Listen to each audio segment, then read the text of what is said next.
যেখানে আধুনিক শিল্প নির্মাণের পেছনে থাকে দক্ষ প্রকৌশল পরিকল্পনা ও উন্নত মানের যন্ত্রপাতি, সেসবের সমন্বয়ে গড়ে ওঠে আধুনিক ভবন। অথচ এত কিছুর পরও শত বছর পেরোতেই প্রাকৃতিক দুর্যোগের কাছে হার মেনে ধ্বংসস্তূপে পরিণত হতে দেখা যায় এসব ভবনকে।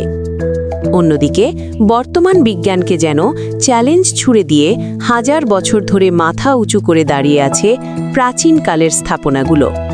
তারই এক জীবন্ত প্রমাণ শরীয়তপুরের পাত্রাইল দিঘির পাড়ে অবস্থিত এই প্রাচীন মসজিদ। এই মসজিদ নির্মাণে ব্যবহার করা হয়েছিল কেবল চুন সুরকি আর ছোট ছোট পোড়া মাটির ব্লক। নেই আধুনিক রড কিংবা সিমেন্টের কোনো ছোঁয়া। তাহলে প্রশ্ন ওঠে, কিভাবে এত শতাব্দী ধরে আজও অটল দাঁড়িয়ে আছে এই মসজিদ? এর উত্তর আজও রয়ে গেছে রহস্যের আড়ালে।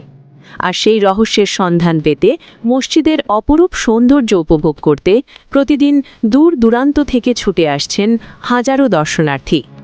বিস্তারিত থাকছে মাদারীপুর প্রতিনিধি আমজাদ হোসেনের পাঠানো তথ্যচিত্রে।